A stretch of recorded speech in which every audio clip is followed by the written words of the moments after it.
नमस्कार, मी प्रतिभा. सप्तशृंगी किचनमध्ये आपण आज येसूर मसाला बनवणार आहोत. येसूर मसाल्याला वेगवेगळ्या भागात वेगवेगळी नावं आहेत. कोणी येसूर मसाला म्हणतो, कोणी येसर मसाला म्हणतं. येसूर मसाला पूर्वी लग्न समारंभात, जावळाच्या कार्यक्रमात, विरांच्या कार्यक्रमात बनवला जायचा. आता येसूर मसाल्यासाठी साहित्य. येसूर मसाल्यासाठी साहित्य: 100 ग्रॅम बाजरी घेतलेली, 50 ग्रॅम चना डाळ घेतलेली, 25 ग्रॅम तांदूळ घेतलेले, 25 ग्रॅम हिरवी मुगाची डाळ घेतलेली आहे, मी सालीसह घेतलेली आहे.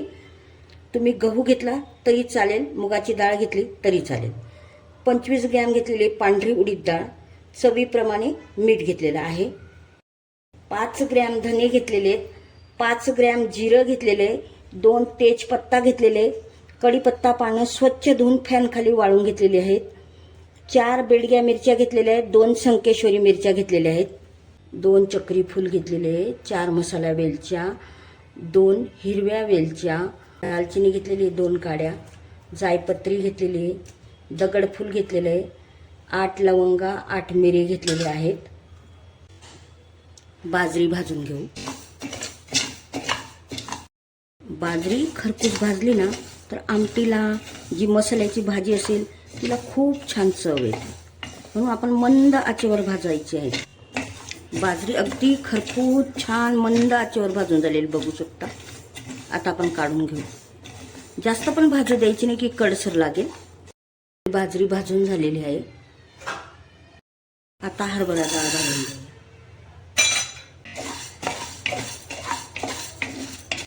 हरभरा डाळीमुळे भाजीला दाटसरपणा येण्यास खूप मदत होते.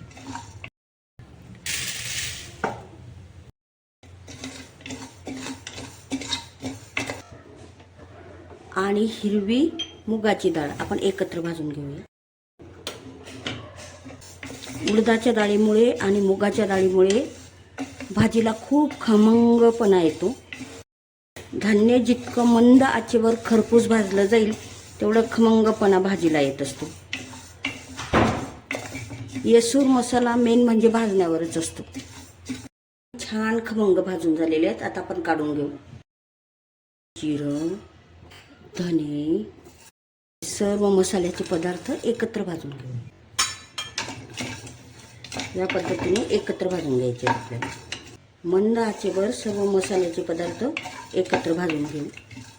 मसाले छान भाजून झालेले आहेत. आता आपण काढून घेऊ. सुगंध यायला लागलेला आहे मसाल्यांचा. मिरच्या छान भाजल्या गेल्या आहेत. आपण आता काढून घेऊ. आता आपल्या मिरच्या भाजल्या गेल्या आहेत. आपण मीठ भाजून घेऊ आणि तेजपत्ताही भाजून घेऊ. तेजपत्ता, मीठ आपण भाजून घेतलेलं आहे. आपण मंद आचेवर कढीपत्ता भाजून घेणार आहोत.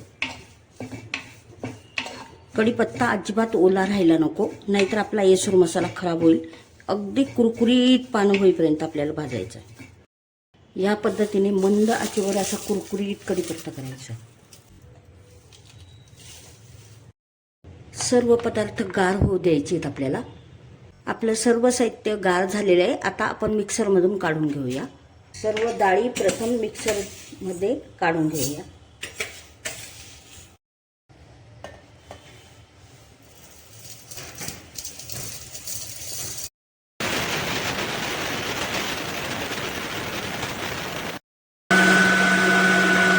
पद्धतीने पीठ असं आपण दळून घेतलेलं आहे पूर्ण धान्याचं. आता ह्या पद्धतीने सर्व मसाला आपण या भांड्यात काढून घेऊ. आता हा सर्व मसाला मिक्सरमधून काढून घेऊया आपण. हा सर्व मसाला आता आपण मिक्सरमधून काढून घेतलेला आहे. आता तो मिक्स करून घेऊ. इतका सुगंध सुटलेला आहे पिठाचा, मसाल्याचा. सर्व पदार्थ मिक्स करायचे आहेत, पीठ आणि मसाला. ह्या मसाल्यामुळे भाजीला इतकी चव छान येते. कुठलीही मसाल्याची भाजी करू शकतात तुम्ही. अगदी 2 मिनिटात होते. मसाला 5 महिने टिकण्यासाठी हे भांडे सर्व स्वच्छ आणि वाळलेले असावे. पाण्याचा अंश नसावा. स्वच्छ अशा वाळलेल्या पाण्याचा अंश नसलेल्या चाळणीत आता येसूर मसाला आपण गाळून घेऊया.